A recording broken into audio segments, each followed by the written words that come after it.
어머니, 지금은 손님들이 계셔서 곤란합니다. 다음에 오세요. 주석 다음에 아침 오세요. 아들의 아파트 현관문 앞에서 며느리는 차갑게 말했습니다. 갓 만든 오색 송편을 담은 상자를 든 내 손이 허공에 멈췄습니다. 아들 녀석이 이걸 얼마나 좋아할까 밤새 송편을 빚으며 했던 생각들이 머릿속에서 하얗게 부서졌습니다. 심장이 쿵 내려앉는 것 같았습니다. 철컥 디지털 도어록이 잠기는 소리는 내 70평생 들어본 그 어떤 소리보다 아프고 서늘했습니다. 우리 따뜻한 아랫목 가족분들, 영상 시작 전에 무료 구독 버튼과 따봉 좋아요 한번 꾹 눌러주시면 제게 정말 큰 힘이 됩니다. 알림 설정까지 해두시면 새 이야기 올라올 때 제일 먼저 모실 수 있어요. 혹시 지금 어디에서 이 이야기 듣고 계신가요? 댓글에 지역이나 장소 살짝 남겨주시면 제가 마음 담아 인사드릴게요. 늘 함께 해주셔서 감사합니다. 그럼 오늘의 이야기. 저는 최은희입니다. 올해 70입니다. 남편을 먼저 하늘로 보내고 오직 하나뿐인 아들 동훈이만 바라보며 살아왔습니다. 아들이 결혼하여 번듯한 가정을 꾸리고 서울 서초동의 최고급 아파트에 사는 것이 내 유일한 자랑이었습니다. 그래서 오늘 아침 나는 가장 아끼는 옥색 비단 한복을 꺼내 입었습니다. 새벽부터 일어나 5가지 색깔의 고운 반죽으로 송편을 빚었습니다. 흰색은 순수함, 노란색은 평화, 분홍색은 사랑, 초록색은 건강, 그리고 갈색은 인내를 의미한다고 남편이 생전에 늘 말해주곤 했습니다. 그 의미들을 정성껏 상자에 담아 2시간이 넘는 버스를 타고 이곳에 온 것입니다. 버스 창밖으로 스쳐 지나가는 풍경들을 보며 나는 아들 내외와 손주들이 송편을 맛있게 먹는 모습을 상상했습니다. 그 생각만으로도 입가에 저절로 미소가 번졌습니다. 제가 너무 많은 것을 바란 걸까요? 가족과 함께하는 따뜻한 명절, 아침 그 소박한 꿈이 이렇게 산산조각 날 줄은 몰랐습니다. 나는 닫힌 문 앞에서 한참을 서 있었습니다. 차가운 대리석 벽에서는 냉기가 흘러나왔고 복도 끝에서는 다른 집에서 흘러나오는 고소한 기름 냄새가 진동했습니다. 지글지글 전을 부치는 소리, 아이들이 웃고 떠드는 소리, 그 모든 일상의 소음들이 칼날이 되어 내 가슴을 파고들었습니다. 내 아들의 집만은 이렇게 적막하고 내 앞의 문은 이렇게 굳게 닫혀 있었습니다. 송편 상자를 든 손에 점점 힘이 빠졌습니다. 밤새 식지 않도록 보자기로 감쌌던 온기는 이미 사라진 지 오래였습니다. 상자 모서리가 차갑게 느껴졌습니다. 그때 옆집 문이 열리며 젊은 부부가 아이의 손을 잡고 나왔습니다. 그들은 나를 흘깃 쳐다보았습니다. 그들의 눈빛에는 어색한 동정과 호기심이 섞여 있었습니다. 나는 고개를 숙였습니다. 내 평생 체면을 목숨처럼 여기며 살아왔는데 이렇게 초라하고 부끄러울 수가 없었습니다. 그 순간 가족이란 무엇일까요?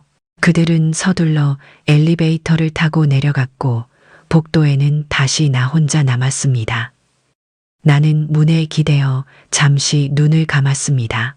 눈물이 흐를 법도 한데 이상하게 눈물은 나지 않았습니다. 대신 가슴속 깊은 곳에서부터 무언가 차갑고 단단한 것이 천천히 차오르는 느낌이 들었습니다. 그것은 슬픔이나 분노와는 다른 것이었습니다. 어쩌면 그것은 아주 오랜 시간 잊고 지냈던 내 본래의 모습이었을지도 모릅니다. 나는 벽에 비친 내 모습을 보았습니다. 옥색 한복은 여전히 고왔지만 그것을 입은 내 어깨는 너무나 작고 왜소해 보였습니다. 하지만 그 눈빛만은 달랐습니다. 눈물 대신 형형한 빛이 돌고 있었습니다. 그래, 언제까지 이렇게 당하고만 살 수는 없지. 나는 속으로 중얼거렸습니다. 이것은 단순한 문전박대가 아니었습니다. 이것은 내 존재 자체에 대한 부정이었고 70평생 지켜온 내 삶에 대한 모욕이었습니다. 나는 송편 상자를 고쳐들었습니다. 더 이상 그것이 따뜻하지 않아도 괜찮았습니다. 이제 내 마음속에 다른 온기가 생겨나고 있었으니까요. 나는 엘리베이터 버튼을 눌렀습니다. 1층으로 내려가는 버튼이 아니었습니다. 내 손가락은 지하 가장 낮은 곳을 향하고 있었습니다. 그곳에는 이 건물의 모든 것을 관장하는 관리사무소가 있었습니다. 그리고 그곳에는 며느리도 심지어 내 아들 동훈이조차도 모르는 진실이 숨겨져 있었습니다. 오늘 나는 그 진실의 문을 열어야겠습니다. 내가 누구인지, 그리고 이 집의 진짜 주인이 누구인지를 똑똑히 알려주어야겠습니다. 내 이야기는 바로 그 차가운 결심과 함께 이제 막 시작되고 있었습니다. 당신이라면 이 문 앞에서 어떤 선택을 하시겠습니까? 수십 년간 잊고 있던 내 이름 석자의 무게를 떠올리며 나는 조용히 발걸음을 옮겼습니다. 복도의 센서등이 내 움직임에 따라 하나씩 켜졌습니다. 마치 내 앞길을 밝혀주는 등대처럼 느껴졌습니다. 그래요, 길고 어두운 밤이 지나고 이제 동이 트려 하고 있었습니다. 오늘 이 추석 아침에 나는 나 자신을 되찾을 것입니다. 공감하셨다면 숫자 1을 다른 생각이시라면 6을 남겨주세요. 여러분의 작은 숫자가 제게는 큰 힘이 됩니다. 이 작은 소통이 우리를 보이지 않는 가족으로 만들어 줄지도 모릅니다. 차가운 복도를 등지고 엘리베이터에 오르자 문이 닫히며 며느리의 집에서 나던 기름 냄새와 소음이 완전히 차단되었습니다. 지하로 내려가는 짧은 순간 좁은 공간은 오롯이 나만의 것이 되었습니다. 나는 벽에 기대어 길게 숨을 내쉬었습니다. 분노나 슬픔보다는 차라리 텅 빈 것 같은 허탈함이 온몸을 감쌌습니다. 관리사무소에서의 일은 생각보다 담담하게 끝났습니다. 김 과장은 내 지시를 묵묵히 이행했고 나는 그에게 몇 가지를 더 당부하고 건물을 빠져나왔습니다. 아들의 아파트를 나섰지만 어쩐지 바로 집으로 향할 수가 없었습니다. 발걸음은 익숙한 버스 정류장이 아닌 근처의 작은 공원으로 향했습니다. 남편과 내가 결혼 초에 자주 거닐던 곳이었습니다. 수십 년이 지나 모든 것이 변했지만 공원 입구의 늙은 벚나무만은 그 자리를 지키고 있었습니다. 벤치에 앉아 하늘을 올려다보았습니다. 추석이라고는 믿기지 않을 만큼 하늘은 높고 푸르렀습니다. 하지만 내 눈에는 그저 잿빛으로 보일 뿐이었습니다. 남편은 늘 입버릇처럼 말했습니다. 여보, 돈은 사람을 비추는 거울이야. 원래 좋은 사람은 돈 앞에서 더 너그러워지고 속이 비뚤어진 사람은 돈 앞에서 더 비열해지지. 그때는 그 말의 깊은 뜻을 다 이해하지 못했습니다. 그저 남편의 넉넉한 웃음소리가 좋아서 따라 웃을 뿐이었습니다. 하지만 오늘 나는 그 말의 의미를 뼛속까지 사무치게 깨닫고 있었습니다. 남편이 평생을 바쳐 이룬 부가 결국 아들 내외의 본심을 비추는 거울이 되어버렸습니다. 우리가 결혼했을 때 우리는 작은 단칸방에서 시작했습니다. 가진 것은 없었지만 서로를 바라보는 눈빛만으로도 충분히 따뜻했습니다. 남편은 건설 현장에서 먼지를 뒤집었으며 일했고 나는 작은 식당에서 허리가 끊어져라 그릇을 날랐습니다. 그렇게 10년, 20년 우리는 벽돌을 한 장씩 쌓아 올리는 마음으로 삶을 일구었습니다. 동훈이가 태어났을 때 남편은 세상을 다 가진 듯이 울었습니다. 이 아이에게만큼은 가난을 물려주지 않겠다고. 그는 밤낮 없이 일했습니다. 그 성실함이 지금의 부를 만들었습니다. 하지만 우리는 무엇을 놓친 걸까요? 나는 가만히 손을 내려다보았습니다. 밤새 송편을 빚느라 손끝이 아직도 아릿했습니다. 하지만 그 아픔보다 텅 빈 마음의 한기가 더 혹독하게 느껴졌습니다. 남편이 남긴 것은 단순히 돈과 건물이 아니었습니다. 그것은 성실함과 정직함, 그리고 사람에 대한 따뜻한 마음이었습니다. 그런데 아들 내외는 그 유산의 껍데기만 취하고 가장 중요한 알맹이는 보지 못하고 있었습니다. 어쩌면 이것은 모두 내 잘못일지도 모릅니다. 내가 너무 오냐오냐 키운 탓일까요? 아니면 세상이 너무 빨리 변해버린 탓일까요? 수많은 질문들이 머릿속을 맴돌았지만 답을 찾을 수는 없었습니다. 공원을 나와 버스를 타고 집으로 돌아오는 길은 유난히 길게 느껴졌습니다. 내가 사는 작은 임대 아파트는 조용했습니다. 문을 열자 낡은 나무 냄새와 함께 남편의 흔적이 묻어나는 익숙한 공기가 나를 맞았습니다. 거실 한쪽 벽에서는 괴종시계가 똑딱 하고 변함없이 시간을 알리고 있었습니다. 아들의 집에서는 들을 수 없었던 내 삶의 박자와도 같은 소리였습니다.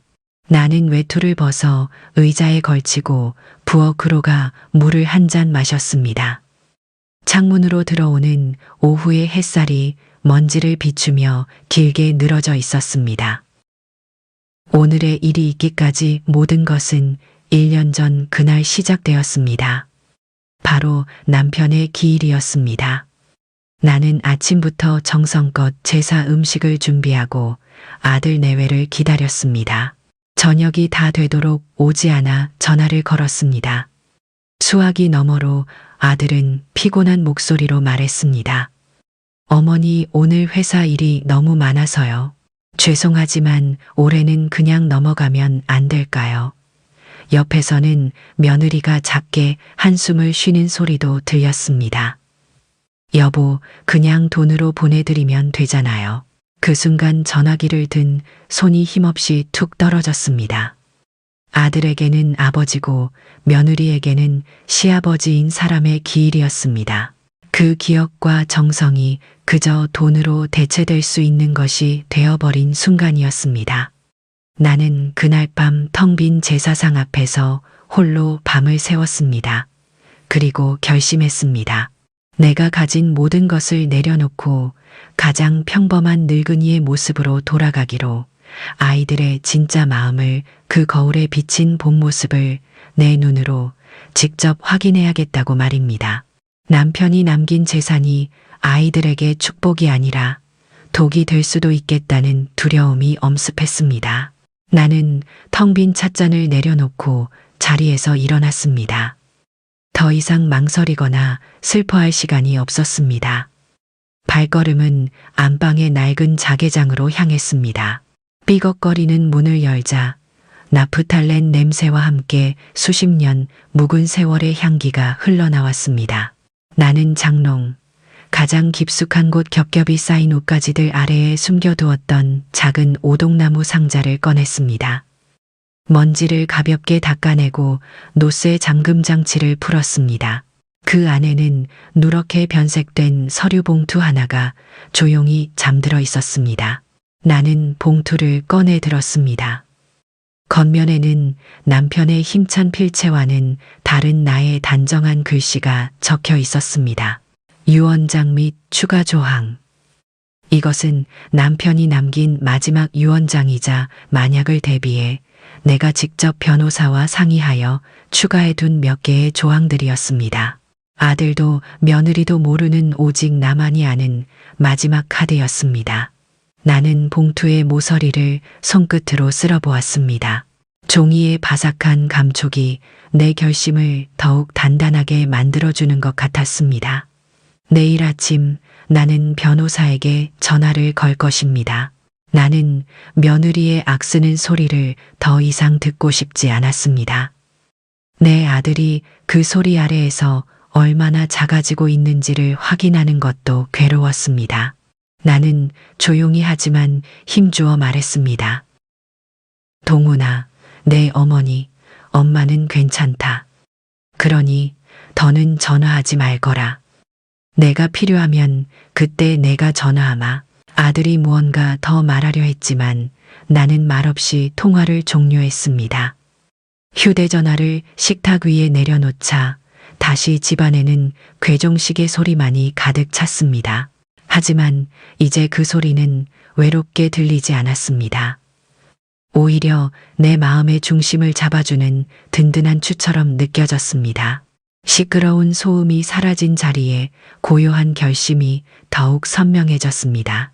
나는 자리에서 일어나 남편의 책장이 있는 작은 서재로 들어갔습니다. 결혼할 때 혼수로 해온 이제는 손때에 묻어 반질반질해진 책장이었습니다. 남편은 그곳에 책뿐만 아니라 자신의 소중한 물건들을 보관하곤 했습니다. 나는 맨 위 칸에서 묵직한 상자 하나를 꺼내 들었습니다. 남편의 물건들, 내가 직접 쓴 글씨였습니다.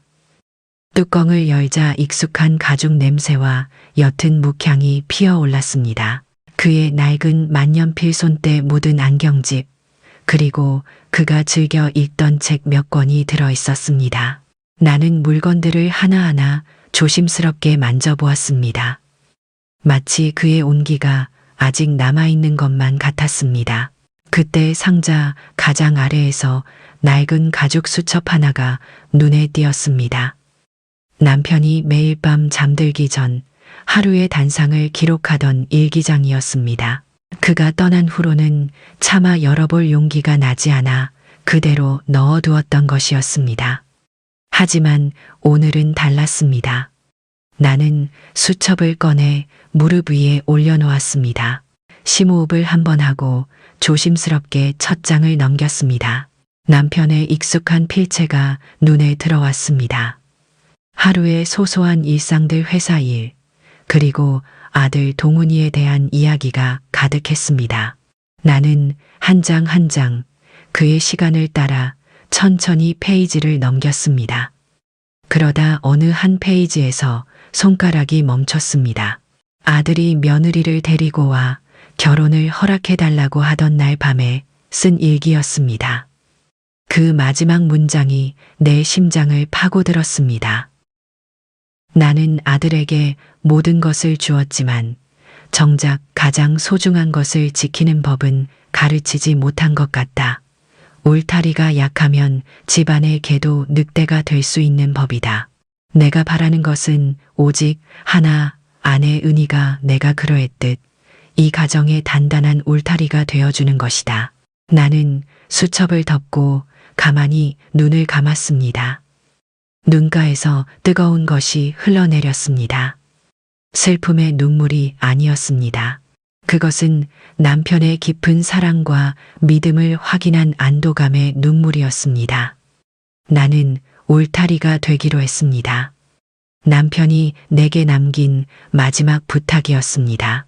이제 내게는 더 이상 망설일 이유도 두려워할 이유도 없었습니다. 창밖으로 보이는 하늘은 어제보다 한 뼘은 더 높아 보였습니다. 시간을 되돌려 어제 아침의 그 순간으로 다시 돌아가 보겠습니다. 모든 것이 멈춰버렸던 바로 그 순간으로 말입니다. 복도는 길고 조용했습니다. 최고급 아파트라는 이름에 걸맞게 바닥의 대리석은 거울처럼 반짝였고 벽에는 값비싸 보이는 그림들이 걸려 있었습니다. 하지만 그 화려함 속에는 사람의 온기라고는 찾아볼 수 없는 싸늘한 공기만이 감돌았습니다. 어디선가 흘러나오는 고소한 전 냄새와 아이들의 웃음소리가 아니었다면 마치 잘 꾸며진 거대한 무덤 속에 들어와 있는 것 같다고 생각했을지도 모릅니다. 나는 아들의 집 현관문 앞에 서서 마지막으로 옷매무새를 가다듬었습니다. 옥색 비단 한복의 감촉이 손끝에서 부드럽게 느껴졌습니다. 나는 심호흡을 한번 하고 초인종을 눌렀습니다. 딩동 맑은 소리가 복도에 울려 퍼졌습니다. 곧이어 문 안쪽에서 분주한 발소리와 함께 며느리의 날카로운 목소리가 희미하게 들려왔습니다. 문이 열리기 전까지의 짧은 순간이 영원처럼 길게 느껴졌습니다. 나는 두 손에 든 송편 상자를 고쳐들었습니다. 아직도 따뜻한 온기가 보자기를 통해 전해져 왔습니다. 동훈이가 이걸 보면 얼마나 좋아할까. 그 생각 하나만으로도 내 마음은 기대감으로 부풀어 올랐습니다. 마침내 문이 열렸습니다. 화려한 원피스 차림의 며느리 나영이가 서 있었습니다. 하지만 나를 본 며느리의 얼굴에는 반가움 대신 차갑고 날카로운 경계심이 서려 있었습니다. 그 순간 나는 무언가 잘못되었다는 것을 직감했습니다. 나는 애써 미소를 지으며 송편 상자를 앞으로 내밀었습니다. 아가 명절인데 빈손으로 올 수야 있나. 너랑 동훈이 주려고 밤새 만들었단다. 내 행동은 그렇게 시작되었습니다. 정성과 사랑을 담아 내 마음을 온전히 전하려는 작은 몸짓이었습니다. 하지만 며느리는 내가 내민 상자를 받아들기는커녕 싸늘한 눈으로 위아래를 훑어볼 뿐이었습니다. 그 시선은 내 옥색 한복에 잠시 머물렀다가 이내 경멸의 빛을 띠고 내 얼굴에 와서 밝혔습니다. 내가 무언가 잘못한 걸까? 혹시 오지 말아야 할 때에 온 걸까? 수만 가지 생각이 머릿속을 스쳐 지나갔습니다. 심장이 철렁 내려앉는다는 것이 어떤 느낌인지 나는 그때 처음 알았습니다. 뱃속 깊은 곳에서부터 차가운 얼음덩이가 피어올라 순식간에 온몸으로 퍼져나가는 듯한 감각. 손에 들고 있던 송편 상자의 온기가 거짓말처럼 사라지고 차가운 상자 모서리의 감촉만이 선명하게 느껴졌습니다. 그리고 며느리의 목소리가 들렸습니다. 얼음장처럼 차갑고 날카로운 한마디. 이걸 지금 가져오시면 어떡해요? 그 목소리는 내 귀를 파고든 것이 아니라 내 가슴에 와서 비수처럼 꽂혔습니다. 며느리는 내가 들고 있던 상자를 손으로 거칠게 밀쳐냈습니다. 나는 그 힘에 못 이겨 뒤로 주춤 물러섰습니다. 그리고 쾅 하는 소리와 함께 현관문은 내 앞에서 무정하게 닫혔습니다. 모든 것은 정말 눈 깜짝할 사이에 일어난 일이었습니다. 쾅 하는 소리가 복도 전체를 울리고 사라진 후 세상에는 잠시 정적이 흘렀습니다. 나는 마치 시간이 멈춰버린 것처럼 그 자리에 못 박힌 듯 서 있었습니다. 귓가에는 내 심장이 미친 듯이 울리는 소리만이 이명처럼 맴돌았습니다. 방금 전까지 따뜻한 온기가 남아있던 송편 상자는 이제 차갑고 묵직한 돌덩이처럼 느껴졌습니다. 손끝이 저려왔지만 그것을 놓을 생각조차 하지 못했습니다. 아니, 놓을 수가 없었습니다. 이것은 단순한 떡 상자가 아니었습니다. 지난밤 내가 뜬 눈으로 지새우며 담아낸 내 마음이었고 내 사랑이었으며 내 마지막 자존심이었습니다. 그때였습니다. 옆집의 현관문이 조용히 열렸습니다. 비슷한 또래의 손주를 둔 할머니였습니다. 가끔 복도에서 마주치면 가볍게 목례를 나누던 사이였습니다. 그녀는 나를 발견하고는 잠시 걸음을 멈췄습니다. 그녀의 눈빛이 내 손에 들린 송편 상자와 굳게 닫힌 아들의 집문을 번갈아 훑었습니다. 그 짧은 순간 나는 세상에서 가장 비참한 사람이 되었습니다. 가족에게조차 문전박대를 당한 갈 곳 없는 늙은이가 되어버렸습니다. 그녀의 눈에 비친 동정심이 그 어떤 꾸짖음보다 더 아프게 내 가슴을 찔렀습니다. 그녀는 어색하게 나에게 고개를 숙여 보이고는 서둘러 엘리베이터 쪽으로 걸어갔습니다. 나는 차마 그녀를 마주 볼 수가 없어 고개를 떨구었습니다. 내 옥색 한복 위로 뜨거운 무언가가 툭 떨어지는 것이 느껴졌습니다. 눈물이 아니었습니다. 그것은 내 안에서 부서져 내린 자존심의 파편이었습니다.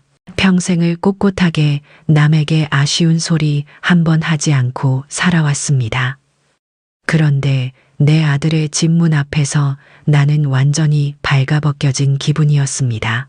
엘리베이터 문이 닫히고 복도에 다시 혼자 남게 되었을 때 나는 천천히 고개를 들었습니다. 그리고 굳게 닫힌 아들의 집 현관문을 바라보았습니다. 이상하게도 더 이상 눈물이 나지 않았습니다. 대신 가슴속 깊은 곳에서 차갑고 단단한 분노가 솟아올랐습니다. 그것은 뜨겁게 타오르는 분노가 아니라 시퍼런 칼날처럼 차갑게 빛나는 분노였습니다. 나는 입술을 깨물었습니다. 그래, 너희에게 이 집은 그저 돈이겠지. 시세가 오르면 팔아서 나눠 가질 수 있는 재산이겠지. 너희는 모른다. 이 집이 나에게 그리고 먼저 떠난 내 아버지에게 어떤 의미인지. 너희는 모른다. 이 집의 벽돌 하나하나에 우리 부부의 땀과 눈물이 어떻게 스며 있는지. 너희가 태어나던 날 내 아버지가 감격의 눈물을 흘리며 이 집의 문턱을 넘던 그 순간을, 너희가 첫 걸음마를 떼고 첫 옹알이를 하던 그 소리가 이 집의 벽지에 어떻게 새겨져 있는지를. 집은 돈이 아니라 삶입니다. 나는 나 자신도 모르게 나지막이 읊조렸습니다. 그것은 단순한 혼잣말이 아니었습니다. 그것은 내 영혼의 외침이었고 먼저 떠난 남편을 향한 약속이었으며 철없는 아들 내외를 향한 마지막 경고였습니다.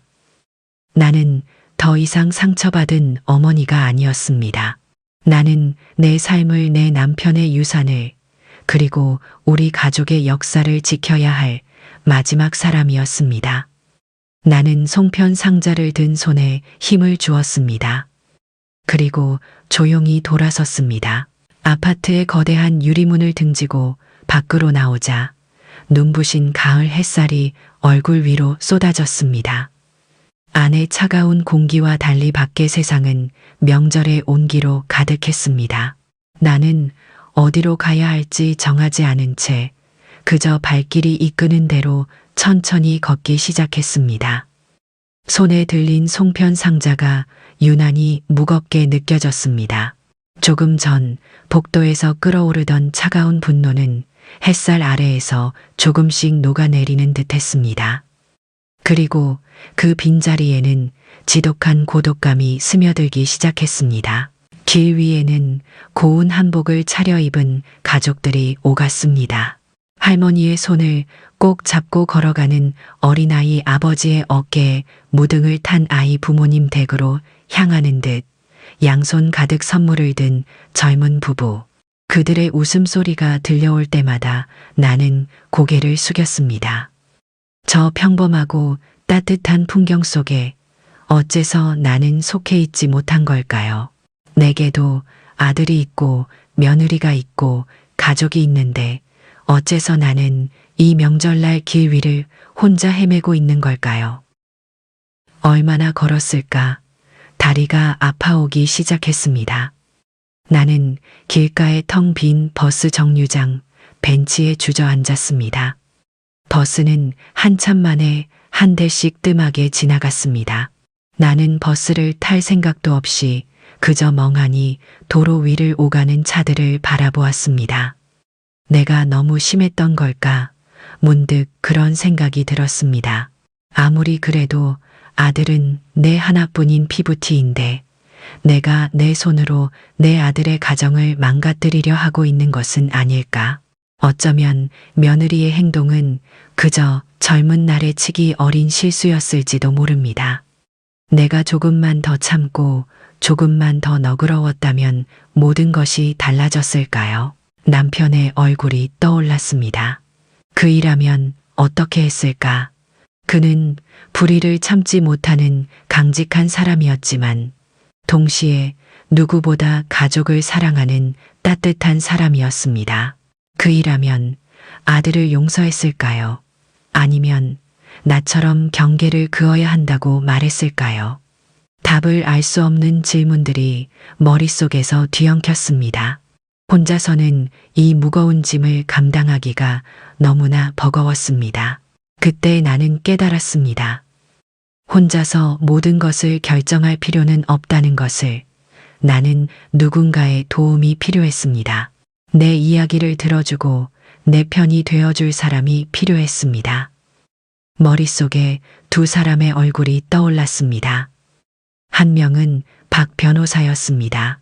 남편의 오랜 친구이자 법의 힘으로 나를 도와줄 수 있는 이성적인 조력자.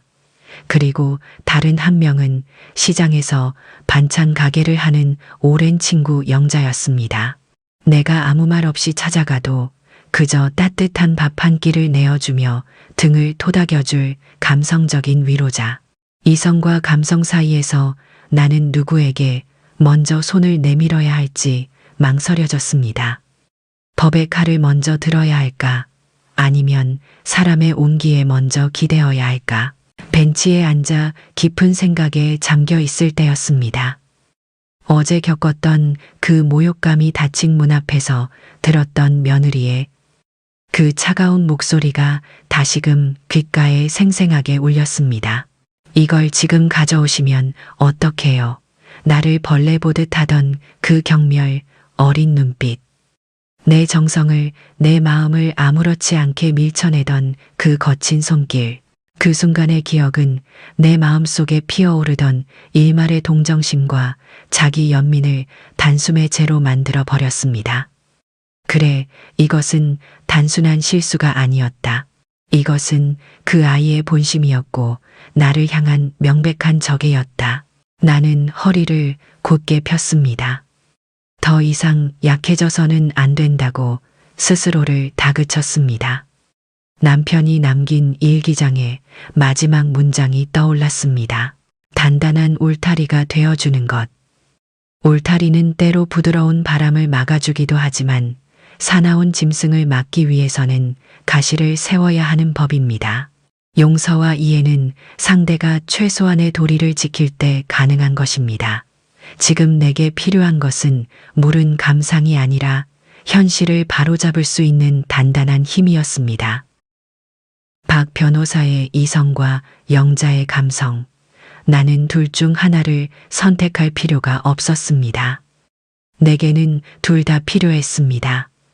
하지만 모든 일에는 순서가 있는 법입니다. 먼저 든든한 땅을 다져 놓아야 그 위에 따뜻한 집을 지을 수 있는 것입니다. 감정에 휩쓸려 이를 그르치고 싶지 않았습니다. 나는 품속에서 휴대전화를 꺼내 들었습니다. 화면에 비친 내 얼굴은 생각보다 지쳐 보이지 않았습니다. 오히려 어떤 결심으로 인해 단단해 보였습니다. 나는 더 이상 망설이지 않고 박 변호사의 번호를 찾아 눌렀습니다. 아침에 통화했던 바로 그 번호였습니다. 이번에는 안부를 묻기 위함이 아니었습니다. 행동하기 위함이었습니다. 변호사님, 다시 접니다. 최은희입니다. 네, 사모님, 무슨 일이십니까? 아무래도 직접 뵙고 의논을 드려야겠습니다. 가장 빠른 시간으로 약속을 좀 잡아주시겠어요? 박 변호사는 내 목소리가 아침과는 또 다르다는 것을 느꼈는지 군말 없이 알겠다고 대답했습니다. 내일 오전에 자신의 사무실에서 보자는 약속을 잡고 전화를 끊었습니다. 휴대전화를 다시 품속에 넣자 비로소 앞으로 나아갈 길이 선명하게 보이는 것 같았습니다. 답답했던 가슴이 조금은 후련해졌습니다. 나는 벤치에서 일어났습니다. 손에 들린 송편 상자는 더 이상 무겁게 느껴지지 않았습니다. 나는 정류장으로 들어오는 버스를 향해 손을 들었습니다. 집으로 돌아가 내일의 싸움을 준비해야 했습니다. 창밖으로 빠르게 스쳐 지나가는 도시의 풍경을 보며 나는 조용히 다짐했습니다. 이것은 내 아들을 잃기 위한 싸움이 아니라 오히려 내 아들을 되찾기 위한 싸움이라고. 그리고 나 자신을 내 삶의 존엄을 되찾기 위한 싸움이라고 말입니다. 버스가 부드럽게 멈춰섰고 나는 한 걸음 한 걸음 힘주어 계단을 올랐습니다. 다음 날 아침 나는 약속 시간에 맞춰 박 변호사의 사무실이 있는 법원 근처 건물로 향했습니다. 어제와는 다른 종류의 긴장감이 온몸을 감쌌지만 발걸음은 이상할 정도로 가볍고 단단했습니다. 건물 안으로 들어서자 높은 천장과 차가운 대리석 바닥이 나를 맞았습니다. 박 변호사의 사무실은 10층에 있었습니다. 엘리베이터의 문이 조용히 열리고 닫히는 동안 나는 어제 아들이 사는 아파트에서 느꼈던 것과는 전혀 다른 종류의 침묵을 느꼈습니다. 그곳의 침묵이 나를 옥죄는 것이었다면 이곳의 침묵은 오히려 나를 보호해주는 단단한 벽처럼 느껴졌습니다. 박진우 법률사무소라는 금색 명패가 붙은 육중한 나무 문을 열고 안으로 들어섰습니다. 사무실 안은 오래된 책 냄새와 옅은 커피 향, 그리고 은은한 나무 향기로 가득했습니다. 소란스러운 바깥 세상과는 분리된 차분하고 안정된 공간이었습니다. 젊은 직원의 안내를 받아 안쪽의 상담실로 들어서자 박 변호사가 안경 너머의 따뜻한 눈빛으로 나를 맞으며 자리에서 일어났습니다. 사모님 어서 오십시오. 오래 기다리셨습니다. 아닙니다, 변호사님. 제가 일찍 도착했는걸요. 우리는 가죽 소파에 마주 앉았습니다. 직원이 따뜻한 녹차를 내어주고 조용히 문을 닫았습니다. 찻잔에서 피어오르는 김을 잠시 바라보며 나는 어디서부터 이야기를 시작해야 할지 생각했습니다. 박 변호사는 내가 먼저 입을 열 때까지 묵묵히 기다려 주었습니다. 그 배려 덕분에 나는 감정에 휩쓸리지 않고 차분히 입을 열 수 있었습니다. 변호사님도 아시다시피 저는 그저 평범한 어머니로 할머니로 조용히 살고 싶었습니다. 나는 추석날 아침에 있었던 일에 대해 구체적으로 설명하지 않았습니다. 그 모욕적인 순간을 다시 입에 담고 싶지 않았습니다. 대신 내가 왜 오늘 이 자리에 올 수밖에 없었는지 그 이유에 대해서만 담담하게 말했습니다. 남편이 남긴 유산이 아이들에게 어떤 의미가 되어버렸는지에 대해서 말입니다. 박 변호사는 내 이야기를 듣는 내내 한마디도 끼어들지 않고 그저 무겁게 고개만 끄덕였습니다. 내 이야기가 끝나자 그는 잠시 눈을 감고 생각에 잠겼다가 이내 결심이 선 듯 눈을 떴습니다. 그는 자리에서 일어나 뒤쪽의 거대한 책장으로 가더니 두꺼운 서류철 하나를 꺼내왔습니다. 회장님께서 남기신 유언장과 사모님께서 추가하신 조항들입니다. 그는 서류철을 테이블 위에 펼쳤습니다. 복잡한 법률 용어들이 빼곡히 적혀 있었지만 그는 그 부분들을 건너뛰고 중요한 부분에 붉은색으로 표시해 둔 곳을 손가락으로 짚었습니다. 어렵게 생각하실 것 없습니다, 사모님. 간단히 말씀드리겠습니다. 첫째, 모든 재산의 최종 처분 권한은 오직 사모님께 있습니다. 아드님은 상속인이지만 사모님의 허락 없이는 단 한 평의 땅도 단 한 장의 주식도 팔 수 없습니다. 박 변호사는 잠시 말을 멈추고 내 눈을 깊이 들여다보았습니다. 그의 눈빛은 신중했고 지금부터 할 이야기가 매우 중요하다는 것을 말해주고 있었습니다. 그는 서류의 다른 한 부분을 가리켰습니다. 그리고 두 번째, 이것이 아마 사모님께 가장 중요한 조항일 겁니다. 그의 손가락이 멈춘 곳에는 거주권에 관한 특별 조항이라는 제목이 붙어 있었습니다. 회장님께서는 늘 가족의 화목을 최우선으로 생각하셨습니다. 하지만 동시에 그 화목이 최소한의 도리와 존중 위에서만 가능하다는 것도 아셨지요. 그래서 이 조항을 추가하신 겁니다. 나는 숨을 죽이고 그의 다음 말을 기다렸습니다. 간단히 말해 서초동 아파트를 포함한 모든 주거용 부동산의 거주권은 전적으로 사모님의 결정에 달려 있다는 뜻입니다. 법적인 소유권과는 별개로 그 집에 누가 살지를 결정할 수 있는 권한, 그것이 바로 거주권입니다. 아드님 내외가 지금 그 집에 살고 있는 것은 어디까지나 사모님의 암묵적인 동의하에 가능한 일이라는 겁니다. 거주권, 그 단어가 내 머릿속에 와서 밝혔습니다. 그것은 돈으로 상대를 벌하는 것과는 차원이 다른 이야기였습니다. 돈을 빼앗는 것은 복수가 될 수 있지만 삶의 터전을 다시 생각하게 하는 것은 가르침이 될 수 있었습니다. 이것이야말로 남편이 일기장에 남겼던 그 단단한 울타리의 실체였습니다. 자식의 재산을 빼앗아 길거리로 내쫓는 매정한 어미가 아니라 잘못된 길로 들어선 자식에게 집의 진정한 의미와 가족의 도리를 가르쳐 줄 수 있는 마지막 기회. 남편은 내게 칼이 아닌 지혜로운 회초리를 쥐어주고 떠난 것이었습니다. 나는 가만히 고개를 끄덕였습니다. 마음속을 휘젓던 복잡한 감정들이 안개처럼 거치고 가야 할 길이 선명하게 보였습니다. 알겠습니다, 변호사님. 그럼 제가 무엇을 해야 할까요? 사모님의 뜻이 확고하시다면 먼저 아드님 내외에게 거주권 계약에 대한 내용 증명을 발송해야 합니다. 현재는 암묵적인 동의 상태이니 이것을 공식적인 문서로 명확히 하는 과정입니다. 그 집에 계속 살기 위해서는 사모님께서 정하신 최소한의 조건을 지켜야 한다는 것을 알려주는 것이지요. 그의 설명은 명료했습니다. 나는 더 이상 질문하지 않았습니다. 이미 답을 찾았기 때문입니다. 나는 조용히 자리에서 일어났습니다. 모든 것을 변호사님께 일임하겠습니다. 절차대로 진행해 주십시오. 박 변호사도 함께 일어나 정중하게 허리를 숙였습니다. 걱정 마십시오. 사모님, 회장님의 뜻과 사모님의 마음이 지켜지도록 최선을 다하겠습니다. 사무실을 나서는 내 발걸음은 들어올 때와는 비교할 수 없을 만큼 평온했습니다. 더 이상 나는 혼자가 아니었습니다. 먼저 떠난 남편의 지혜가, 그리고 세상의 법리가 내 편이 되어주고 있었습니다.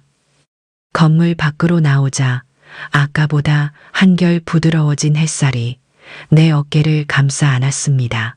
나는 천천히 집으로 향하는 버스에 몸을 실었습니다.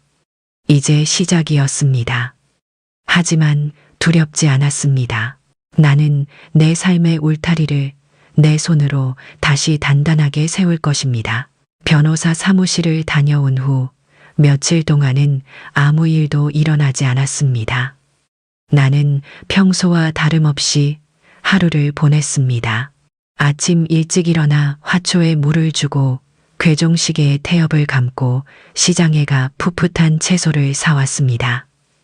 폭풍이 오기 전에 고요함처럼 내 마음은 이상할 정도로 평온했습니다.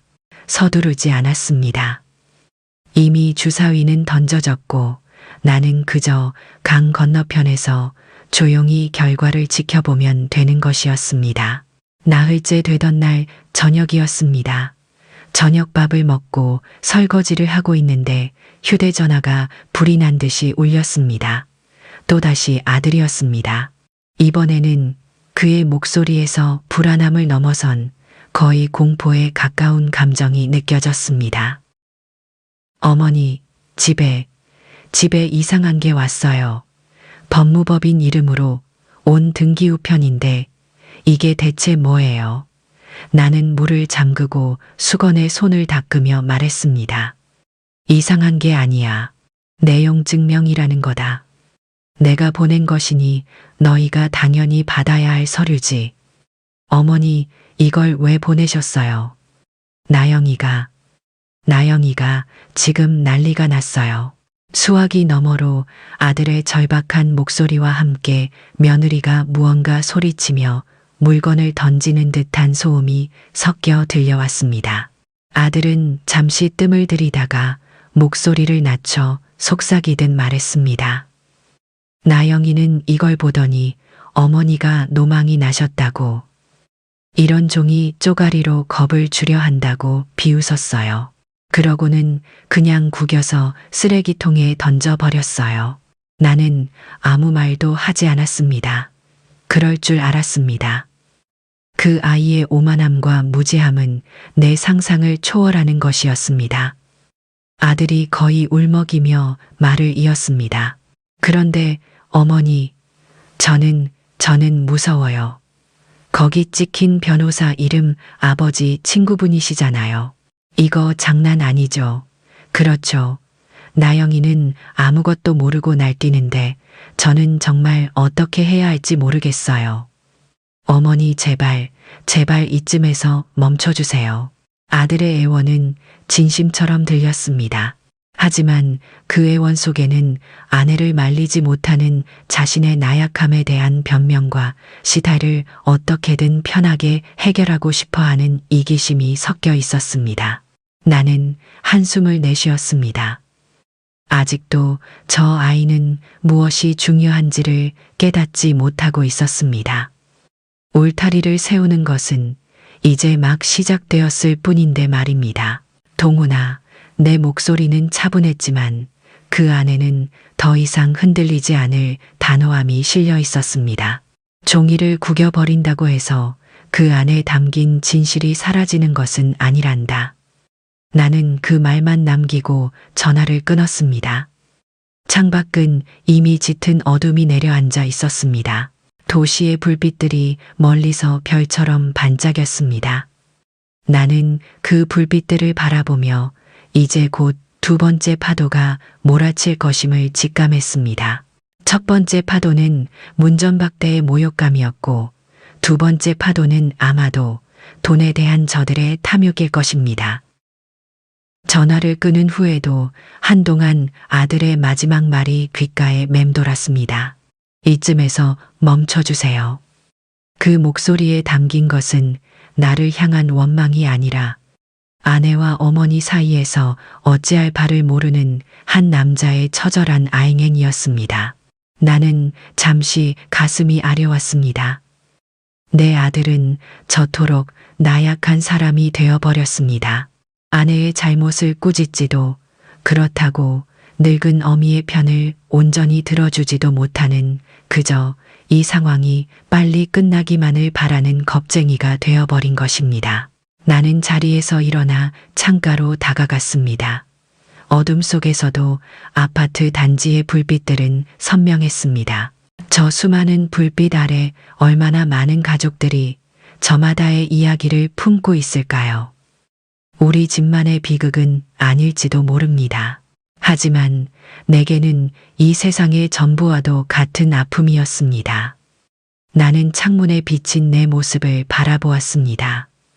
주름진 얼굴, 희끗희끗한 머리카락, 영락 없는 늙은이의 모습이었지만 그 눈빛만은 꺼지지 않는 불씨처럼 이글거리고 있었습니다. 다시 한번 휴대전화가 울렸지만 나는 받지 않았습니다.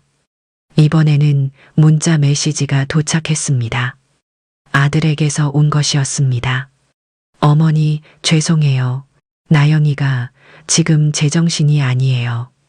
아버지 유산에 손끝 하나 대지 않겠다고 약속할게요.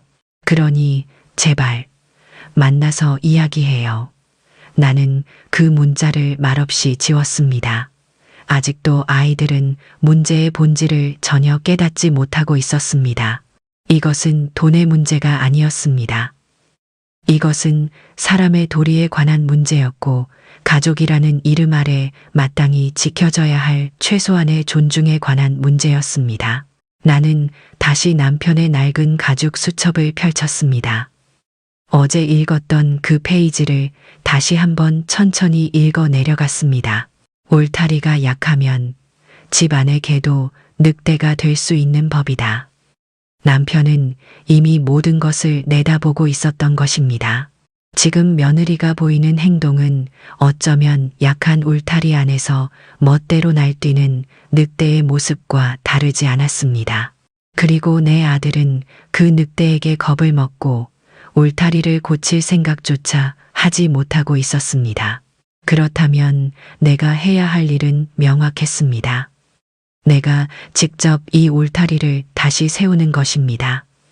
무너진 곳을 보수하고 약한 곳은 더 단단하게 만드는 것. 그것이 먼저 떠난 남편에 대한 나의 의무이자 길을 잃은 아들을 위한 마지막 사랑이었습니다.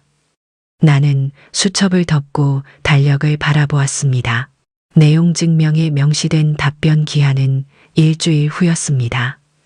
그날 나는 아들 내외를 직접 만나러 갈 것입니다.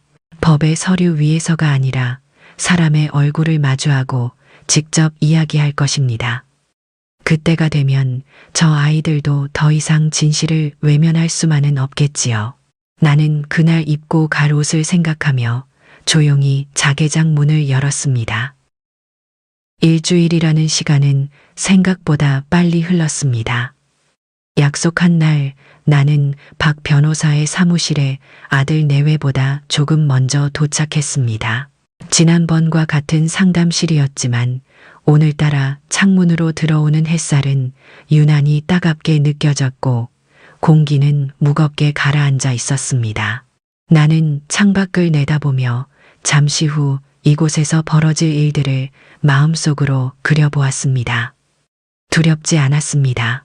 오히려 이 지긋지긋한 싸움을 끝낼 수 있다는 생각에 마음은 비장할 정도로 고요했습니다. 얼마 지나지 않아 문이 열리고 아들 내외가 들어왔습니다. 며느리 나영이는 잔뜩 날이 선 표정으로 마치 이곳이 법정이 아니라 자기가 주도권을 쥔 협상장이라도 되는 듯 당당하게 걸어 들어왔습니다. 그 뒤를 따르는 아들 동훈이의 얼굴은 하얗게 질려 있었습니다. 아들은 나와 눈도 마주치지 못하고 그저 고개만 푹 숙인 채 아내의 뒤를 따랐습니다. 우리는 긴 테이블을 사이에 두고 마주 앉았습니다. 그 순간 이 테이블은 단순한 가구가 아니라 건널 수 없는 강처럼 느껴졌습니다. 박 변호사가 잠시 후 들어와 내 옆자리에 앉았습니다. 그는 아들 내외에게 가볍게 목례를 하고는 아무 말 없이 두꺼운 서류철을 테이블 위에 올려놓았습니다. 쿵 하고 낮은 소리가 상담실의 무거운 침묵을 갈랐습니다.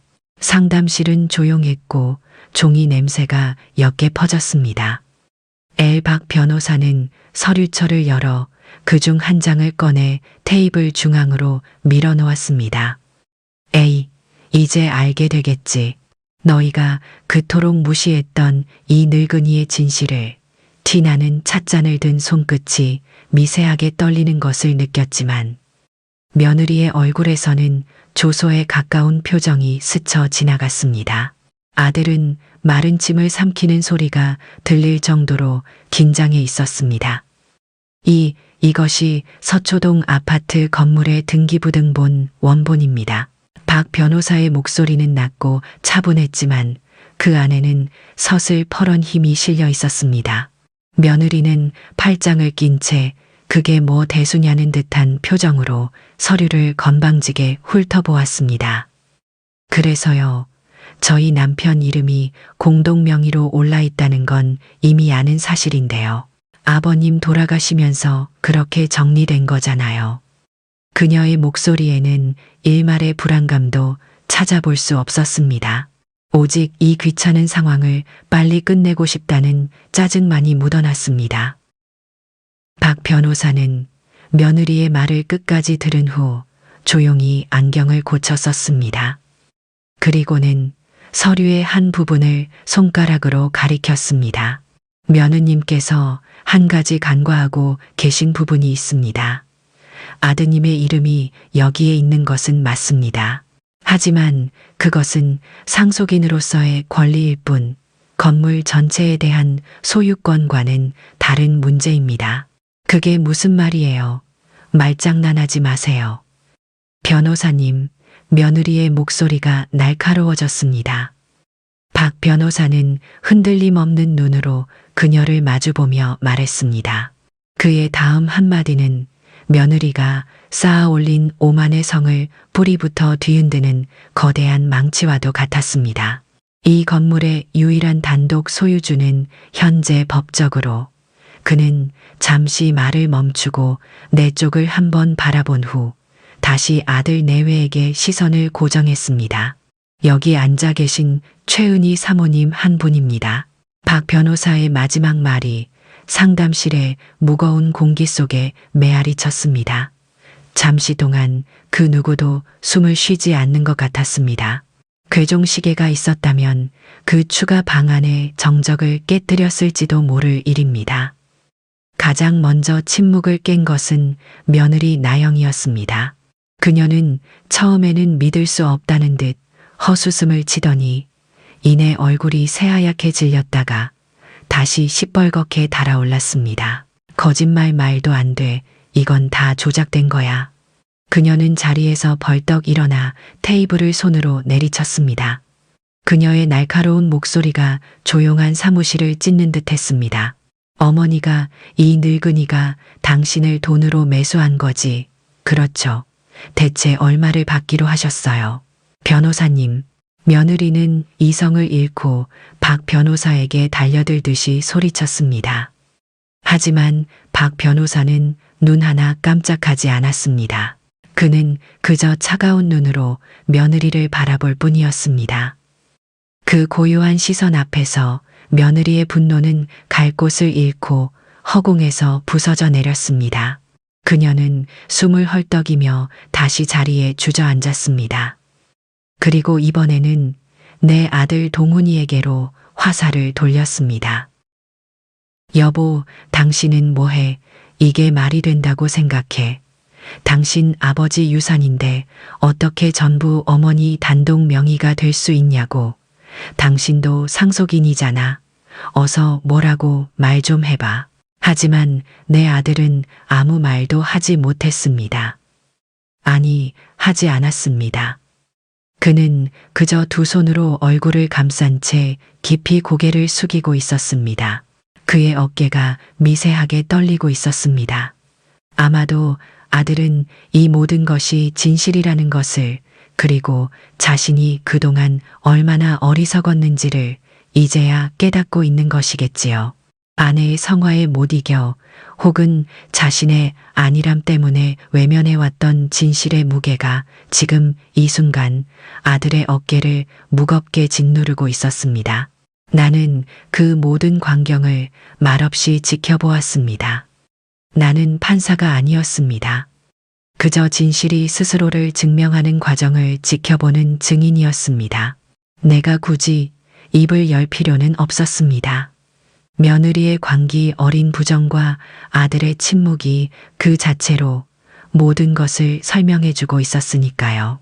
상담실 안이 다시 잠시 동안의 소강 상태에 빠졌을 때 박 변호사가 다시 입을 열었습니다. 그는 이번에도 감정을 싣지 않은 건조한 목소리로 말했습니다. 며느님의 주장에 대비하여 모든 서류의 진위 여부를 확인할 수 있는 법적 증거 자료들을 준비해 두었습니다. 원하신다면 지금 바로 확인시켜 드릴 수 있습니다. 그는 그렇게 말하며 옆에 놓여있던 또 다른 서류철을 테이블 위로 밀었습니다. 하지만 그보다 먼저 확인하셔야 할 것이 있습니다. 박 변호사는 처음에 서류철에서 또 다른 서류 한 장을 더 꺼내 들었습니다. 그것은 내용 증명이라고 적혀 있던 종이와는 또 다른 더 서늘하고 공식적인 느낌을 주는 문서였습니다. 그는 그것을 테이블 중앙 등기부등본 바로 옆에 나란히 놓았습니다. 이것은 최은희 사모님께서 본 건물에 대한 소유주로서 아드님 내외의 거주권에 대한 법적 권리를 행사하겠다는 공식 통보서입니다. 박 변호사는 통보서를 테이블 위로 조금 더 밀어놓았습니다. 그 서류는 등기부등본보다 훨씬 얇았지만 그 안에 담긴 무게는 천근만근처럼 느껴졌습니다. 그는 안경을 고쳐 쓴 후 감정 없는 목소리로 서류의 내용을 읽어 내려가기 시작했습니다. 통보서, 수신인 이나영, 이동훈, 발신인 최은희, 상기 건물 소유주 최은희는 현 거주인 이나영, 이동훈에게 부여했던 거주권을 본 통보서가 도달하는 시점부터 철회하며 향후 1개월 이내에 해당 주택에서 퇴거할 것을 정식으로 통보합니다. 한 문장 한 문장 법의 언어는 얼음처럼 차갑고 단단했습니다. 퇴거라는 단어가 상담실의 공기를 가르고 며느리의 귀에 밝히는 순간 그녀의 얼굴에서 마지막 남은 오만함마저 산산조각 났습니다. 그토록 당당하고 뻔뻔하던 며느리는 없었습니다. 그녀는 의자에서 스르르 미끄러지듯 내려와 차가운 대리석 바닥에 무릎을 꿇었습니다. 어머니, 어머니, 제가 잘못했어요. 제발, 제발 이것만은 거두어 주세요. 처음이었습니다. 내 앞에서 저렇게 무릎을 꿇는 것도, 나를 어머니라고 부르며 애원하는 것도, 그녀는 내 앞으로 기어오다시피 다가와 내 무릎을 붙잡았습니다. 값비싼 원피스는 바닥에 끌려 구겨졌고 완벽하게 매만졌던 머리카락은 흘러내려 얼굴을 가렸습니다. 그녀의 손은 차갑게 떨리고 있었습니다. 제가 다 생각이 짧았어요. 어머니 다시는 안 그럴게요. 네, 제발 저희를 쫓아내지 마세요. 저희가 여기서 쫓겨나면 남들이 뭐라고 하겠어요. 제 체면이. 흐느낌 속에 섞여 나온 마지막 말, 체면. 그 순간 나는 저 아이가 아직도 아무것도 깨닫지 못했음을 알았습니다. 진심 어린 반성이 아니라 세상의 시선이 두려워 엎드린 것뿐이었습니다. 하지만 그럼에도 불구하고 내 발치에서 아이처럼 서럽게 우는 며느리의 모습을 보니 마음 한구석이 서늘하게 아려왔습니다. 한때는 저 아이도 내게 살갑게 굴던 때가 있었습니다. 동훈이와 결혼하겠다며 처음 인사 왔을 때 수줍게 웃던 그 얼굴이 아주 희미하게 떠올랐습니다. 나는 고개를 돌려 아들을 보았습니다. 아들은 여전히 고개를 숙인 채 두 손으로 얼굴을 가리고 있었습니다. 하지만 더 이상 어깨를 떨고 있지는 않았습니다. 그 침묵은 이제 체념과 돌이킬 수 없는 잘못을 저지른 자의 깊은 수치심처럼 보였습니다. 아내의 울음소리를 들으며 아들은 무슨 생각을 하고 있었을까요? 며느리의 울음소리가 상담실을 가득 채웠습니다. 그 소리를 들으며 나는 잠시 혼란스러워졌습니다. 내가 원했던 것이 과연 이런 모습이었을까? 나는 그저 버릇을 가르쳐 주려 했을 뿐인데 한 사람의 삶을 이토록 나락으로 떨어뜨릴 권리가 내게 있는 것일까?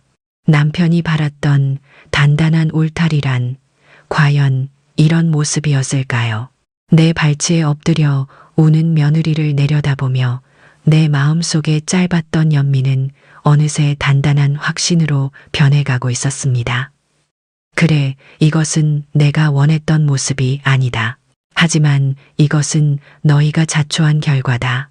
나는 결코 며느리의 손을 잡아 일으켜주지 않았습니다. 대신 아주 조용하고 나지막한 목소리로 입을 열었습니다. 내 목소리는 떨리지 않았습니다. 아가, 일어나거라.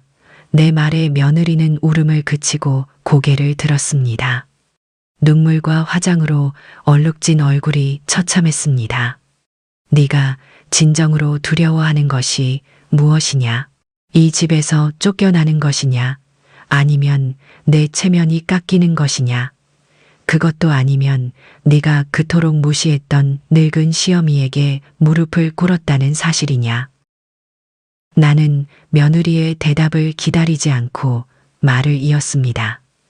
내 시선은 며느리를 넘어 고개를 숙인 아들에게로 향했습니다. 너희에게 집이란 무엇이었는지 나는 오늘 똑똑히 알았다. 그저 남들에게 과시하기 위한 껍데기였고 시세가 오르면 팔아치울 수 있는 재산 목록 중 하나였을 뿐이겠지.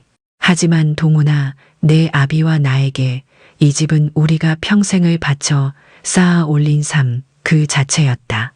내 목소리는 상담실의 무거운 공기를 천천히 갈랐습니다.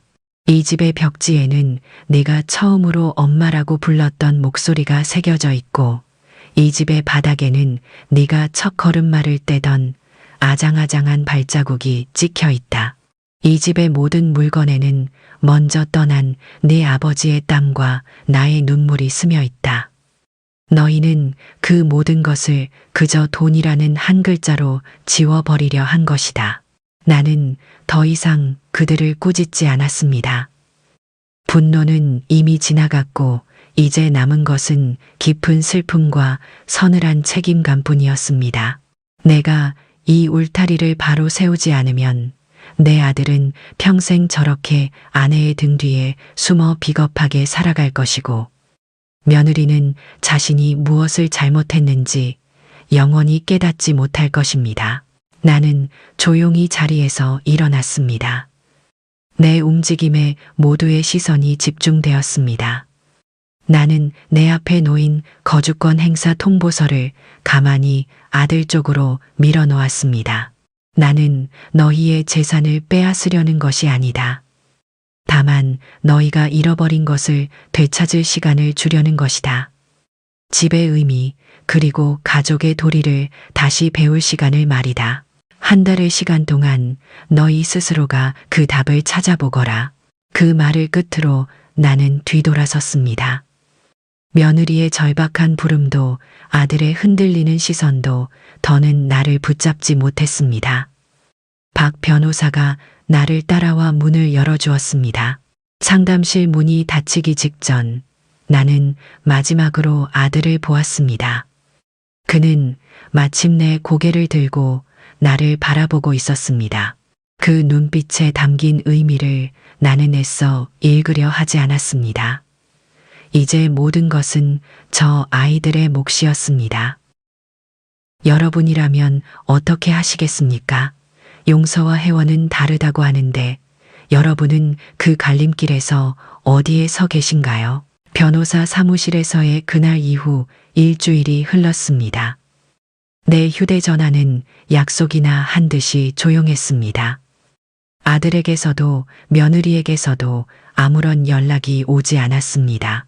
그 침묵이 무엇을 의미하는지 나는 굳이 짐작하려 애쓰지 않았습니다. 어쩌면 그것은 저들의 마지막 자존심일지도 혹은 앞으로 닥쳐올 현실에 대한 두려움일지도 모릅니다. 나는 그저 내게 주어진 한 달이라는 시간을 허투루 보내고 싶지 않았습니다. 이제는 더 이상 기다리는 사람이 아니라 내 삶을 직접 계획하고 움직이는 사람이 되어야 했습니다. 나는 옷장에서 가장 단정한 외출복을 꺼내 입었습니다. 지난 수십 년간 남편의 그늘 아래에서 그리고 아들의 어머니로만 살아왔습니다. 하지만 오늘 나는 최은이라는 내 이름 석자로 세상에 나서려 합니다. 내 발걸음은 남편이 평생을 거래했던 시내 중심가의 은행으로 향했습니다. 그곳은 단순한 은행이 아니라 우리 가족의 역사가 고스란히 담겨 있는 곳이었습니다. 은행 안은 조용하고 쾌적했습니다. 나를 알아본 지점장이 직접 나와 정중하게 나를 개인 상담실로 안내했습니다. 푹신한 소파에 앉아 그가 내어주는 따뜻한 대추차를 한 모금 마시니 비로소 긴장이 조금 풀리는 것 같았습니다. 나는 내가 이곳에 온 이유를 담담하게 설명했습니다. 남편의 이름으로 되어 있는 모든 자산과 특히 서초동 건물과 관련된 재정 상황을 내 이름으로 완전히 정리하고 앞으로의 관리 계획에 대해 의논하고 싶다고 말입니다. 지점장은 잠시 놀란 듯 했지만 이내 전문적인 표정으로 돌아와 관련 서류들을 가져왔습니다. 화면 위로 복잡한 숫자들과 그래프들이 스쳐 지나갔습니다.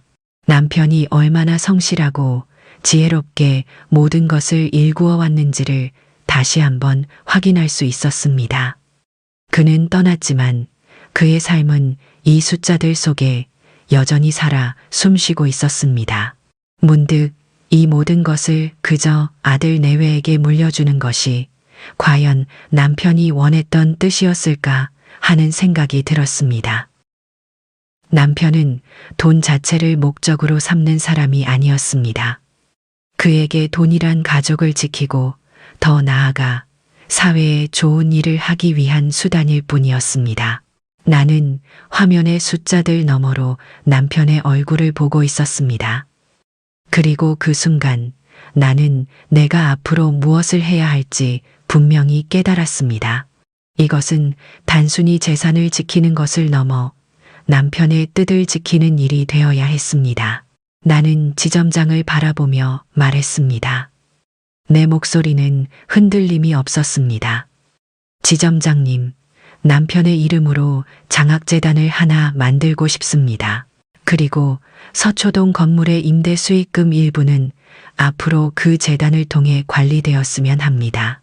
내 말에 지점장은 잠시 놀라 말을 잇지 못했습니다. 그의 눈빛이 존경심으로 바뀌는 것을 나는 똑똑히 보았습니다.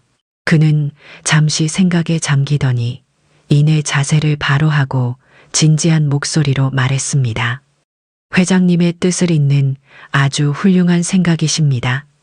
사모님, 장학재단 설립은 절차가 조금 복잡할 수는 있지만 저희 은행에서 모든 과정을 도와드릴 수 있습니다. 필요한 서류와 절차는 제가 직접 챙기겠습니다. 우리는 1시간 넘게 더 이야기를 나누었습니다.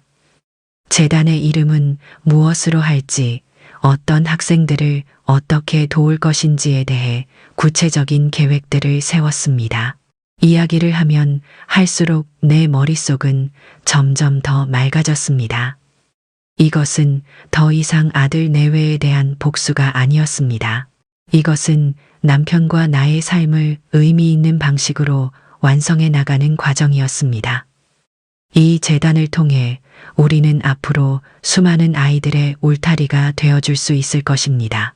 그것이야말로 남편이 진정으로 바랐던 유산의 모습일 것이라 확신했습니다. 모든 상담을 마치고 은행을 나설 때 지점장과 직원들이 문 앞까지 나와 고개를 숙여 나를 배웅했습니다. 나는 그들의 인사를 받으며 지난 수십 년간 잊고 살았던 내 자신의 가치를 다시금 깨닫는 기분이었습니다. 나는 더 이상 누군가의 아내, 누군가의 어머니가 아니었습니다. 나는 내 삶의 주인이자 한 재단의 설립자가 될 최은희였습니다. 은행을 나서자 눈부신 오후의 햇살이 나를 반겼습니다. 더 이상 외롭거나 서럽지 않았습니다. 오히려 가슴 벅찬 해방감과 함께 앞으로 살아가야 할 새로운 이유를 찾은 기쁨이 온몸을 감쌌습니다. 나는 발걸음도 가볍게 버스 정류장으로 향했습니다. 집으로 돌아가는 버스 창가에 기대어 나는 빠르게 변해가는 도시의 풍경을 바라보았습니다. 어제와 똑같은 풍경이었지만 오늘 내 눈에는 모든 것이 새롭고 희망차게 보였습니다. 나는 이제 내 아들을 온전히 놓아줄 수 있을 것 같았습니다. 재산을 물려주는 것만이 부모의 사랑은 아닙니다. 때로는 스스로의 힘으로 일어서는 법을 배울 수 있도록 한 걸음 물러서서 지켜봐 주는 것이 더 큰 사랑일 수도 있습니다. 아들이 앞으로 어떤 길을 선택할지는 이제 온전히 그의 몫입니다. 나는 다만 그가 넘어져도 다시 일어설 수 있는 최소한의 기회는 주고 싶었습니다. 집에 거의 다다를 무렵 나는 가방 속에서 휴대전화를 꺼냈습니다. 그리고 저장되어 있던 아들의 번호를 찾아보았습니다. 더 이상 그 번호를 보아도 가슴이 아프지 않았습니다. 이제는 모든 것을 담담하게 마주할 수 있었습니다. 이제 마지막으로 해야 할 일이 하나 남았다. 나는 속으로 그렇게 되뇌며 조용히 통화 버튼을 누를 준비를 했습니다. 이것은 용서가 아니었습니다. 이것은 정리를 위한 마지막 절차였습니다. 나는 버스에서 내리기 직전 아들의 번호로 통화 버튼을 눌렀습니다. 신호음이 2번 울리기도 전에 아들이 전화를 받았습니다. 아마도 내 연락을 계속 기다리고 있었던 모양입니다. 어머니, 나다 동훈아. 지금 통화 괜찮으냐? 네, 괜찮아요. 어머니, 무슨 일이세요? 아들의 목소리는 지난번보다 더 가라앉아 있었습니다. 나는 창밖을 보며 용건만 간단히 말했습니다. 내일 저녁 우리 집으로 오너라. 할 말이 있다. 그리고 혼자 오너라. 아들은 아무 대답이 없었습니다. 그 침묵이 긍정이라는 것을 알았기에 나는 조용히 전화를 끊었습니다. 집으로 돌아와 저녁을 먹고 잠자리에 들 준비를 하는 내내 마음은 이상할 정도로 평온했습니다. 모든 것을 내려놓으니 비로소 얻게 된 평화였습니다. 다음 날 저녁 약속한 시간이 되자 현관의 초인종이 울렸습니다. 나는 끓이고 있던 찻주전자에 불을 끄고 천천히 현관으로 걸어갔습니다. 문을 열자 며칠 사이에 수척해진 아들이 고개를 숙인 채 서 있었습니다. 값비싼 양복은 구겨져 있었고 완벽하게 넘겼던 머리는 흐트러져 있었습니다. 내 작은 임대 아파트 현관은 비좁았습니다. 아들은 자신의 크고 번쩍이는 구두와 낮고 다른 내 신발을 번갈아 내려다보더니 말없이 신을 벗고 안으로 들어섰습니다. 그가 들어서는 순간 익숙했던 집 안 공기가 어색하게 흔들리는 것 같았습니다. 아들은 마치 처음 와보는 곳인 양 천천히 집 안을 둘러보았습니다. 벽에 걸린 낡은 괴종시계, 손때 묻은 자개장, 그리고 거실 한가운데 놓인 작은 교자상까지. 그의 눈길이 닿는 곳마다 그가 잊고 살았던 시간의 흔적들이 먼지처럼 피어올랐습니다. 에이, 그래, 여기가 바로 네가 태어나고 자란 집이란다. 네가 부끄러워했던 너의 뿌리란다. 티나는 아무 말 없이 부엌으로 가차를 내왔습니다. 김이 모락모락 피어오르는 찻잔을 교자상 위에 놓았습니다. 아들은 여전히 서 있었습니다. 그의 커다란 그림자가 내 작은 거실을 가득 채우는 것 같았습니다. 나는 그의 등 뒤로 그가 살던 서초동의 거대하고 텅 빈 거실을 보고 있었습니다. 그곳과 이곳 아들은 지금 두 개의 세상 사이에 위태롭게 서 있었습니다. 가슴 한구석이 시큰하게 저려왔습니다. 이것은 승리의 감정이 아니었습니다. 자식을 잘못된 길에서 끌어내야만 하는 어미의 슬픔이었습니다. 나는 조용히 찻잔을 아들 쪽으로 밀었습니다. 안 거라. 내 말이 끝나기가 무섭게 아들은 그 자리에 쿵 소리를 내며 무릎을 꿇었습니다. 구겨진 양복 바지가 바닥에 끌렸습니다. 아들은 고개를 들지 못했습니다. 그의 넓은 어깨가 가늘게 떨리고 있었습니다. 그리고 이내 끄끄 참는 울음소리가 괴종시계의 똑딱 소리를 뚫고 내 귀에 들려왔습니다. 아들의 울음소리는 한참 동안이나 계속되었습니다. 그것은 어린아이가 떼를 쓰는 울음이 아니었습니다.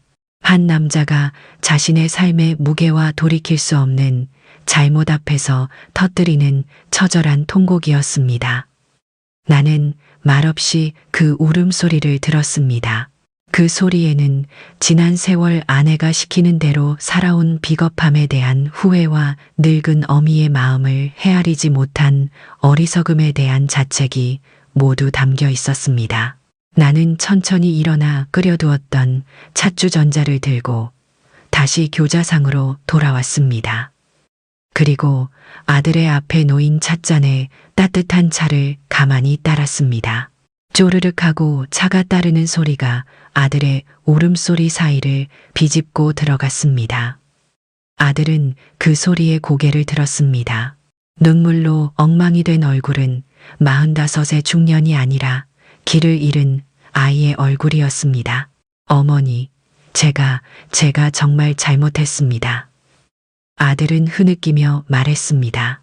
돈 때문에 그깟 아파트 때문에 제가 어머니께 무슨 짓을 한 건지. 저는 불효자입니다. 이번에는 체면이나 재산이라는 단어가 없었습니다. 오직 자신을 향한 깊은 질책뿐이었습니다. 나는 아들의 눈을 가만히 들여다보았습니다. 그 흔들리는 눈동자 속에서 나는 비로소 한 줄기 진심을 보았습니다. 나는 괜찮다 라거나 용서한다 라는 말을 하지 않았습니다. 어떤 상처는 그렇게 쉽게 말로 지워지는 것이 아니기 때문입니다. 대신 나는 찻잔을 아들 쪽으로 조금 더 밀어주었습니다. 차나 한 잔 들거라. 식으면 맛이 없느니. 내 행동에 아들은 잠시 멈칫했습니다. 그리고 이내 떨리는 손으로 찻잔을 들어 올렸습니다.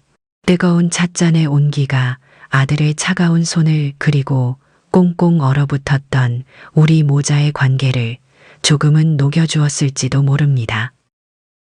아들이 차를 마시는 동안 나는 창밖을 보며 조용히 입을 열었습니다. 나는 네 아버지의 이름으로 장학재단을 만들기로 했다. 내 아들은 놀라 나를 쳐다보았습니다. 나는 시선을 창밖에 고정한 채 말을 이었습니다. 내 아버지가 평생을 바쳐 이룬 것들이 그저 너희 부부의 사치를 위해 쓰이는 것을 원치 않는다. 그 돈은 이제부터 배움의 기회가 필요한 어려운 학생들을 위한 울타리가 될 것이다. 서초동 건물의 수익금도 앞으로는 그 아이들을 위해 쓰일 게다. 이것은 내 마지막 가르침이었습니다. 세상에는 너희의 욕심보다 더 크고 중요한 가치가 있다는 것을, 그리고 나의 삶은 이제 더 이상 너희에게 얽매여 있지 않다는 것을 알려주는 선언이었습니다. 아들은 아무 말도 하지 못하고 그저 찻잔만 내려다보고 있었습니다. 너희가 살 집은 이제 너희 두 사람의 힘으로 직접 마련하거라. 크고 화려하지 않아도 괜찮다. 서로의 마음을 보듬어 줄 수 있는 진정한 의미의 집을 너희 손으로 만들어 보라는 뜻이다. 나는 자리에서 일어났습니다. 할 말은 모두 끝났습니다. 나는 강권에 모두 끝났습니다. 나는 너를 아들로 여길 것이다.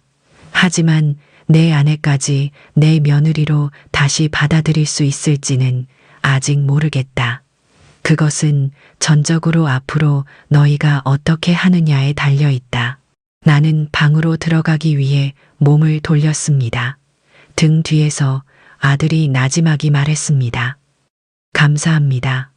어머니, 나는 뒤돌아보지 않았습니다. 그 한마디면 충분했습니다. 그날 이후 6번의 다리 차고 지는 계절이 흘렀습니다. 내 작은 아파트, 창밖으로 보이는 풍경도 푸르렀던 나무잎이 붉게 물들었다가 이내 앙상한 가지만 남는 겨울로 변해 있었습니다. 시간은 그렇게 말없이 모든 것을 제자리로 돌려놓고 있었습니다. 아들 내외는 약속한 한 달이 되기 전에 서초동 아파트에서 짐을 뺐습니다. 그 후로 며느리의 소식은 더 이상 듣지 못했습니다. 아들 동훈이에게서도 굳이 묻지 않았습니다. 그것은 이제 온전히 저들의 몫이었으니까요. 아들은 도시 변두리에 작은 연립주택을 구해 이사했습니다. 처음 몇 달간은 아무런 연락이 없었습니다. 나는 그 침묵의 시간을 견디며 아들이 스스로 일어서기를 기도하는 마음으로 기다렸습니다. 그리고 가을이 깊어질 무렵 아들에게서 처음으로 전화가 왔습니다. 어머니, 저 동훈이에요. 잘 지내시죠? 수화기 너머로 들려오는 아들의 목소리는 예전처럼 불안하거나 위축되어 있지 않았습니다. 조금은 지쳐 보였지만 그 안에는 스스로의 힘으로 하루를 살아낸 사람만이 가질 수 있는 단단함이 묻어 있었습니다. 나는 반가운 마음을 애써 누르며 담담하게 대답했습니다. 그럼 나는 잘 지내고 말고 너는 어떠냐? 우리의 통화는 길지 않았습니다. 아들은 새로 구한 집의 보일러가 말썽이라 직접 고쳤다는 이야기. 집 근처 시장의 두부 가게가 아주 맛있다는 이야기, 같은 소소한 일상들을 들려주었습니다. 예전 같았으면 상상도 못할 이야기들이었습니다. 나는 그저 묵묵히 들어주었습니다. 그리고 전화 말미에 아들은 조심스럽게 물었습니다.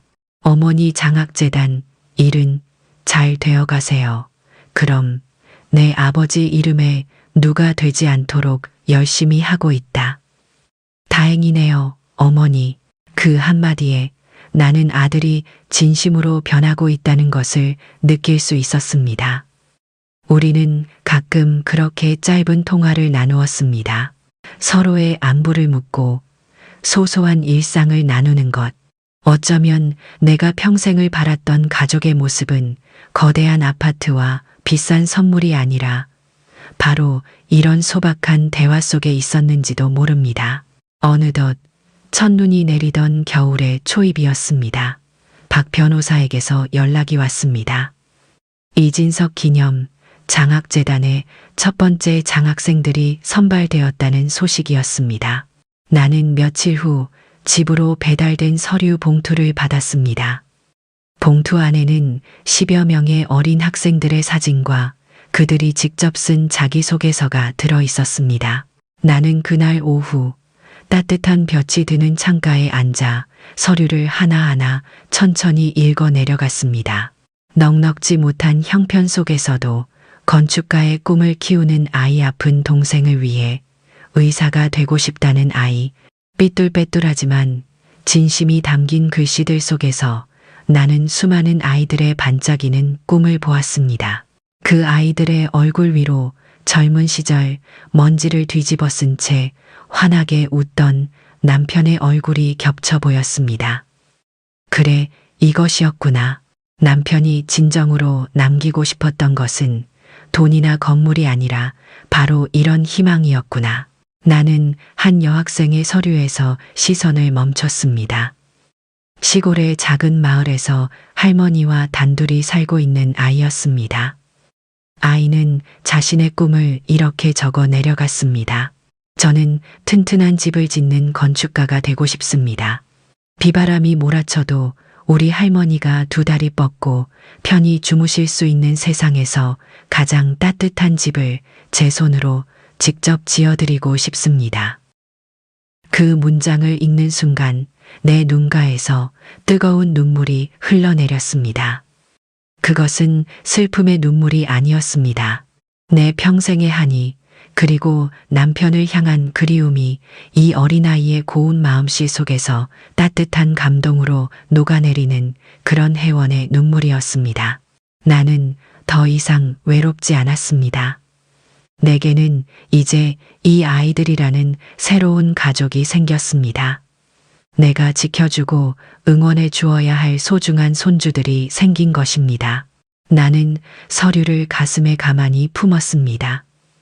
창밖으로는 한방눈이 소리 없이 내리고 있었습니다. 괴종시계가 저녁 6시를 알렸습니다. 나는 자리에서 일어나 저녁밥을 지을 준비를 했습니다. 오늘 저녁은 된장을 풀고 두부를 넉넉히 썰어 넣어 뜨끈한 찌개를 끓여야겠습니다. 먼저 떠난 남편의 밥상에, 그리고 내 밥상에 자랑스러운 마음으로 올려놓을 수 있는 그런 저녁상이었습니다. 내 삶은 여전히 조용하고 소박하지만 이제는 더 이상 초라하지 않았습니다. 내일은 오늘보다 조금 가벼울 것입니다. 시간은 강물처럼 흘러 또다시 5번의 봄이 피고 졌습니다. 내 삶은 괴종시계의 주처럼 느리지만 규칙적인 평온함을 되찾았습니다. 아들 동훈이는 이제 제법 단단한 가장이 되었습니다. 우리는 더 이상 자주 만나지는 않았지만 한 달에 한두 번쯤 걸려오는 아들의 전화 속에는 이제 안온한 삶의 무게가 실려 있었습니다. 아들은 전화기 너머로 새로 이사한 동네의 봄꽃 소식을 전하기도 하고 직접 고친 수도꼭지가 다시 말썽이라며 멋쩍게 웃기도 했습니다.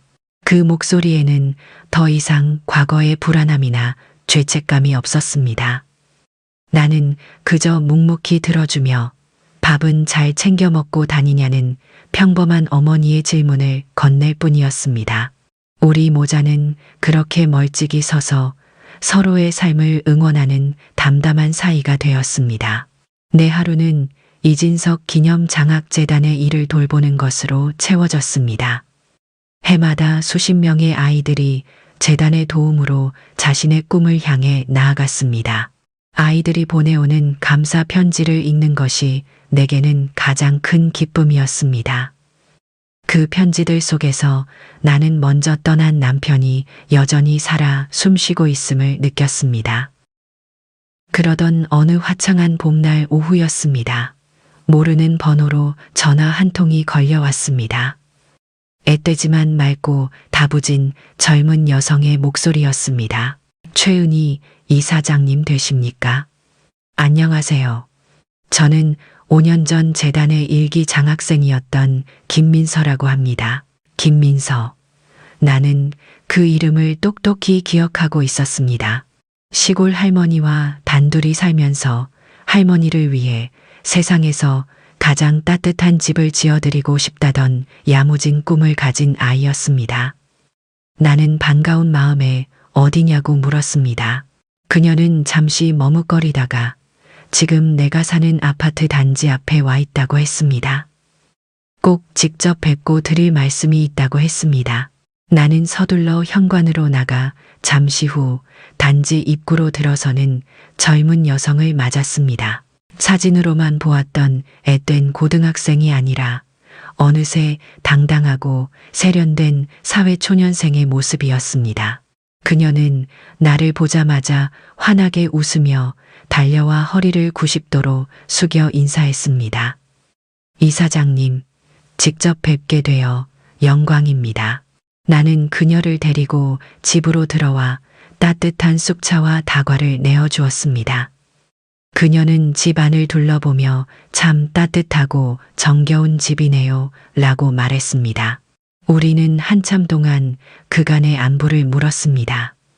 그녀는 대학을 우수한 성적으로 졸업하고 지금은 작은 건축사무소에서 실력을 인정받는 건축가로 일하고 있다고 했습니다. 이야기를 나누던 중 그녀는 가방에서 조심스럽게 액자 하나를 꺼내 내게 건넸습니다. 액자 안에는 햇살이 잘 드는 아담한 시골집의 설계도가 들어 있었습니다. 연필로 직접 그린 섬세하고 따뜻한 그림이었습니다. 이사장님, 이게 제가 할머니께 지어드린 집이에요. 지난 가을에 완공했어요. 할머니가 얼마나 좋아하시는지 몰라요. 그녀의 눈가가 촉촉하게 젖어 있었습니다. 제가 여기까지 올 수 있었던 건 전부 이사장님과 돌아가신 회장님 덕분입니다. 저에게 재단은 단순한 학비 지원이 아니었어요. 세상에는 아직 따뜻한 어른들이 있다는 것을 알려준 제 인생의 가장 단단한 울타리였습니다. 울타리, 그 말을 듣는 순간 나는 숨을 잠시 멈췄습니다. 남편이 일기장에 남겼던 바로 그 단어였습니다. 내가 평생을 지키고자 했던 바로 그 가치였습니다. 나는 액자를 든 손끝이 떨려오는 것을 느꼈습니다. 남편의 유산은 이 젊고 선한 건축가의 손끝에서 세상에서 가장 따뜻한 집으로 다시 태어난 것이었습니다. 민서는 돌아가기 전 내 손을 꼭 잡았습니다. 저도 이사장님처럼 누군가에게 단단한 울타리가 되어줄 수 있는 어른이 되겠습니다. 지켜봐 주세요. 그녀를 배웅하고 돌아온 집안은 향긋한 쑥차 향기와 봄 햇살, 그리고 따뜻한 감동으로 가득 차 있었습니다. 나는 민서가 주고 간 설계도, 액자를 거실 가장 잘 보이는 곳에 올려두었습니다.